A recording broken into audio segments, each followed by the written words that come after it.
Okay, and we should be live right now. Yep. Alrighty. Oh, there we go. Okay. Welcome everyone to the InSlide Lane, episode number 2. We'll be covering the Georgetown Speedway opening weekend for the Short Track Super Series. That went down. It was the first round of the South region for both the modifieds and the 602 crate sportsmen's. So first things first, I guess, before we get to the more talked about class, which would be the modifieds. We'll go into the sportsman races and stuff like that. Let me get into the live timer again so I can pull up the heat race winners from that. Okay, so they actually had, I think, 60 something cars for the sportsmen. Yes. Let me double check. Oh, they had 53 to be exact. They had 53 sportsmen and 46 modifieds that showed up. So that is that. Heat race number 1 winner was Joe Toth. I hope I said that name right. Heat 2 went to Scott Hitchens. Heat 3 was Adam McAuliffe. Heat 4 went to Jeff Brown. Heat 5 was Tim Hartman Jr. And Heat 6 went to Jim Hausworth. I think they had a 20-lap feature for this one. Of course, they had 3 consolation heat races or last chance qualifiers, B mains, however you want to call them.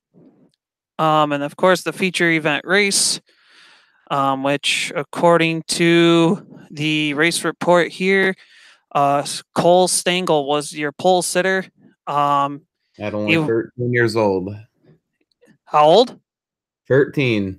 Oh my God. Well, his young age kind of showed because he was sent back a couple positions after being called for jumping the start twice. So it was Teague Sherlock, I hope I said his first name right, would inherit the lead and control most of the event. And then Scott Hitchens, who was the all-time winningest sportsman driver at Georgetown, quickly climbed from 10th to 2nd. It was pressuring Sherlock for the lead. Then Craig Whitmoyer, who's a Grandview Speedway regular that I'm sure KEMMO knows. Yep. Was making some ground. Starting 19th and was working through the field and got to 3rd, right behind Sherlock and Hitchens. And everything changed with about 5 to go when Scott Hitchens went to change a left rear tire under yellow. And at that point, it kind of opened the door for Mr. Adam McAuliffe, who benefited mostly from this. He races, he's from Broad Albert, New York, which is my hometown. He made the trip all the way down to Georgetown for this one, and he put on one heck of a show on the late race restarts. He figured out that after one caution that the top lane was working out well, so that's where he stuck with. And as soon as the green flag dropped with about 3 laps to go, McAuliffe jumped to 3rd, and he went to the top and got to the lead eventually. And so Adam McAuliffe ended up being your official race winner. And just so you guys know, this was not the only tire issue throughout the entire night. We'll go over that as well.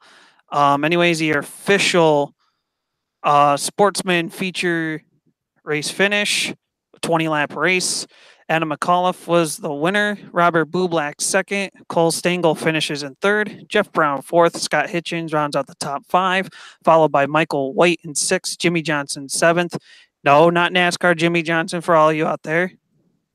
Daniel Morjewitz Was 8th. Corey Cormier was 9th, and Walter Hammond rounded out the top 10. Ryan McCartney in 11th, Jim Hausworth 12th, Tim Hartman Jr. 13th, Adam White 14th, Stacy Jackson 15th, Craig Whitmoyer in 16th, Teague Sherlock 17th, Joe Toth 18th, 19th, Jeff Taylor and Sammy March Jr. rounded out the top 20. Rest of the field was Tyler Thompson, Connor Cleveland, Steve Davis, Hunter Lapp, Tom Moore Jr., Andrew Belmont, Connor King, Ryan Simmons, Dylan Swinehart, and Stephen Kemery. These are the drivers that attempted to qualify but did not make it into the main show. Jack Butler, Bobby Flood, Samantha Muller, Kevin Borden Jr., Matt Smith, Anthony Tramontana, Dwayne Crockett, Brett Belmont, Derek McGrew Jr., Dan Fleming, Paul Griffin Jr., John Stevenson, Aaron Doolittle, Jordan Long, Tim Gill, Joel Smith, Sean Metz, Trent Van Vorst, Jake Mason, EJ McAuliffe, Brian Hitz, David Jenkins, and Scott Holmes.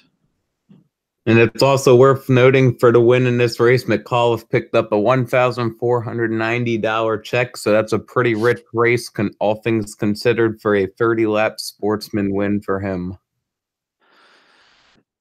Right on with that. I do know for the modifieds, I'll show you guys the highlight video in a second, which we obviously don't own the rights to, just so we don't get flagged for that one. It was on the Short Track Super Series Facebook page, which I already got onto as well.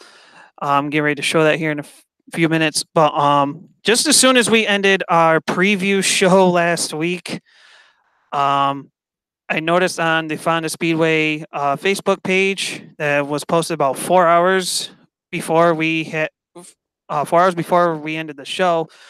Fonda Speedway posted that the winner of the Short Track Super Series, at least for the mods, I'm not sure about the sportsmen, the winner was guaranteed a Fonda 200 starting position. So without further ado, I will try to share screen this here so you all can see this video. That's not what I wanted here.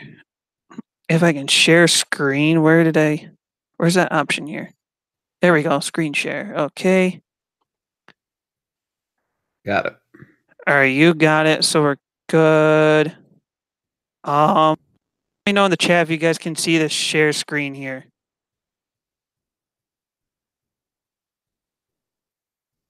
There we go. Okay. So without further ado, here's the highlight video.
And for all of those of you watching this video that don't know a lot about this series, that blue 44 is Stuart Friesen, and the car directly in front of him right now, the 9S, is his closest competitor, Matt Shepard.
All right. So All here's right, so that was that for. Okay, so we got the share screen off now.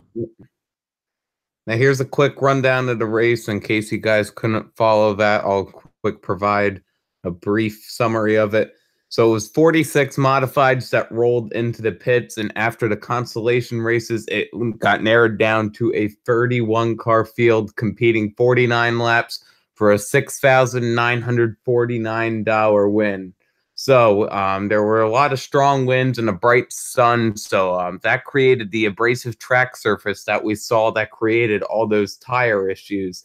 The front row is Joseph Watson and Ryan Crotchen. I think that's how you say it. Crotchen's a New Jersey driver. On the restart, he took the lead and he had opened up a huge advantage over the field. But then a yellow came out on lap 8, and this was the deciding point for him. He chose the outside, and Anthony Perego, driving the number 12, ripped right around the bottom and right to the lead. Then they continued to make the top side work later in the race as the tire pressure started to build and as the run started to go on. And right around the halfway point was when we saw the changing point of this race, where all of a sudden, all of the American Racer tires started to fail and go flat. So it first came out with the yellow when the pole sitter, H.J. Budding and Crotchen, they both visited the pit area to change tires. And then one lap later, on lap 25, second place runner Billy Pouch, as sixth place runner Stuart Friesen, as well as Ryan Godown in seventh, all went to the pits to change 4 tires. And then this race turned into a replay of last year's Georgetown race, the Blast at the Beach, where Anthony Perego and Craig Von Doren were running first and second. But then on lap 29, they fell victim to their flat tires, and they had to pit and take 4 tires. So after his tire change, Stuart Friesen became the car to beat, and he started ripping his way right up through the field, and he started passing drivers who had made their pit stops as well. And by lap 30, Friesen had taken the lead, and he went on to win his 13th career race in the Short Track Super Series. All right, so like I said earlier, the winner of this race, I know for the modifieds for sure, unsure about the sportsman, but at least for the modifieds, the winner of this race, because the promoter of the series, well, I guess you could say owner of the series, Brett Dale, is the promoter at Georgetown and Fonda Speedway. So he put a special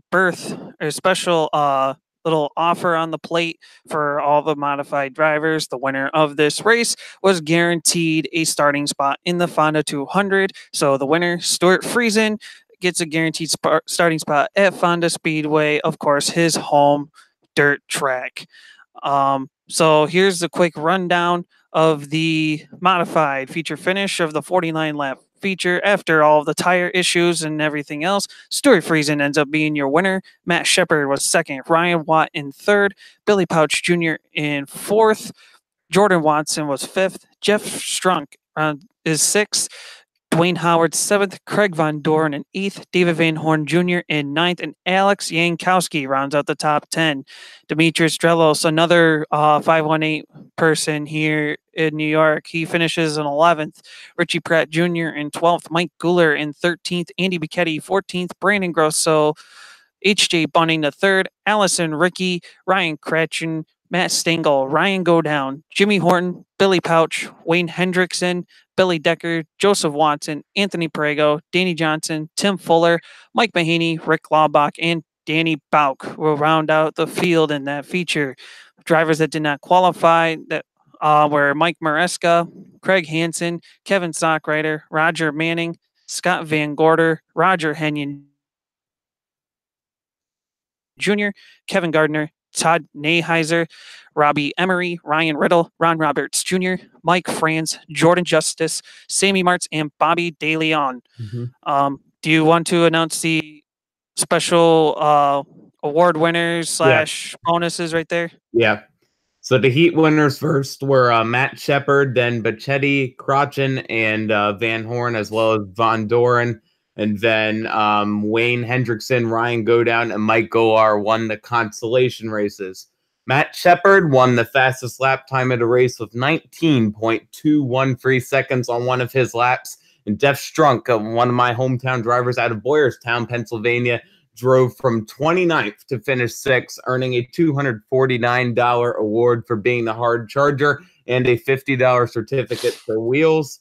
Then Dwayne Howard of Ole, Pennsylvania, finished 7th, followed by Craig Van Horen and Dick Beaver. And a lot of drivers, including sportsman graduate Alex Yankowski, had strong runs later in the night and ended up finishing inside the top 10. All right. Also, there are other ones. I'm sure Kevin's already said this, but as he said before, hard charger went to Jeff Strunk from 29th to 6th. American Racer / Lias Tire Company tire giveaway went to Alex Yankowski and Demetrius Drelos, finishing 10th and 11th, respectively. Fuel cell bonus, which is a $200 certificate, went to Jordan Watson, finishing 5th. Performance warehouse bonuses, which is $50 gift cards, went to Billy Pouch Jr. in 4th and David Van Horn Jr. in 9th. Beta Custom Headers Fast Time went to Matt Shepard. That was a $100 award there. Bill Brown Move of the Race Award, which is a $50 reward. That went to Matt Shepard for when he went from 6th to 2nd in one restart. The Springs bonus, which is a $100 certificate, went to Jeff Strunk, who finished in 6th. Henry's Exhaust System bonus, which is a $100 certificate, went to Demetrius Drelos, who is also a Fonda Speedway regular. Precision Hydraulic and Oil Halfway Liter was Anthony Perego. That's a $200 bonus right there. Racing Optics bonus, which is a tear-off sleeve, went to Ryan Watt. Sunoco Race Fuels bonuses, which is $50 certificates, went to Matt Shepard, Richie Pratt Jr., and Billy Pouch. Velcro Wheels Hard Charger $50 certificate, obviously went to Jeff Strunk as well. And the Weld Wheels Hard Luck Award, which is a 5XL wheel, went to Danny Bauk. Unfortunately, he made the show but couldn't qualify for the main event, but he couldn't make it out for the race.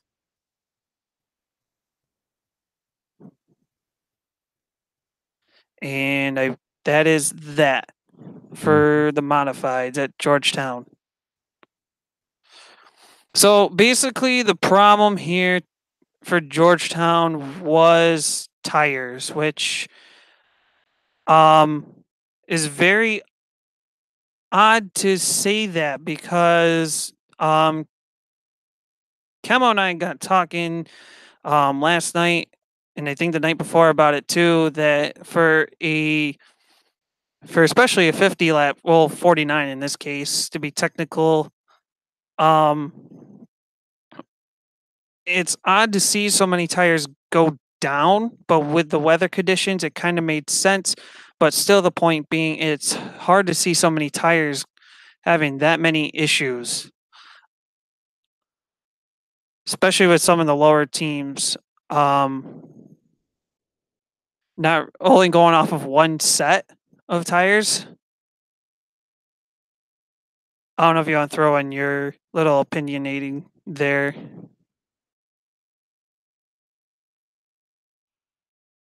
Oh, I hope I didn't lose him here.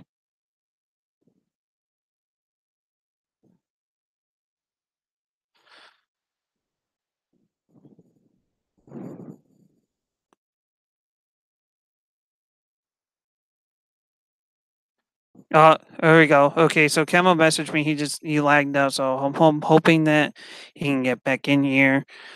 Yeah, like I said, tires were an issue, which is very odd for dirt racing, especially. The only time usually tire wear comes into play is if you do like a 200 lap race. If you look at like Super Dirt Week in Oswego,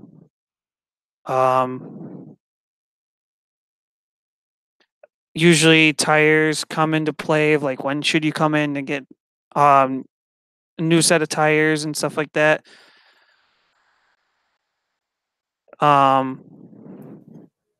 But yeah, for a 49 lap race, it was very weird to see that happen. Correct.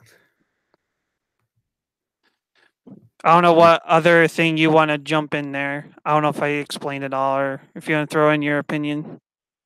I guess, my opinion on it, I really don't think it was so much the driver's fault or American racers' fault. The thing I think that really ruined these tires is the sun and the wind that's sort of just created that dry and very abrasive track surface. That's something similar to how when the Cup Series goes to Atlanta and tires kept beat up. That's what happened to these dirt cars. It just teared those American racers up, and it didn't matter how hard the drivers were going. It was just going to tear right through them, and basically everybody in the field got bit with tire issues. So I'm not blaming American Racer. I'm not blaming the drivers. I think a lot of it had to do with the track conditions, because that's track conditions that we really haven't seen before in this series. Right. Yeah, so it's going to be interesting to see what weather and maybe track conditions can play out. This is not the only time of the season that the series hits Georgetown. They do get to Georgetown 2 more times, once at August 27th and then again for the on November 2nd. Both of those dates are South Region dates. They are both modified and sportsman held races for that. So like I said, hopefully we don't run into this issue again.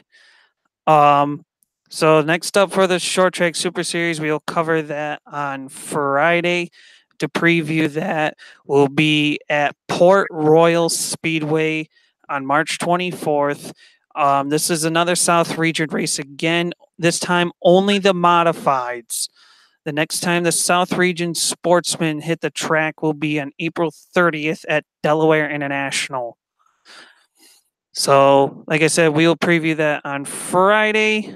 So again, congrats to Truck Series driver Stuart Friesen. I know he's a favorite of mine for the truck. He's my number one favorite for the trucks.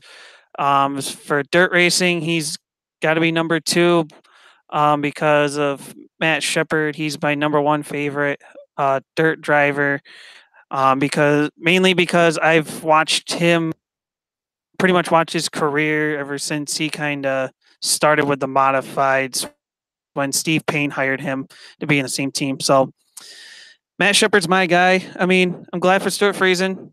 So happy for him. He's guaranteed a 500 start, which I knew he was going to be in there anyways, one way or another. So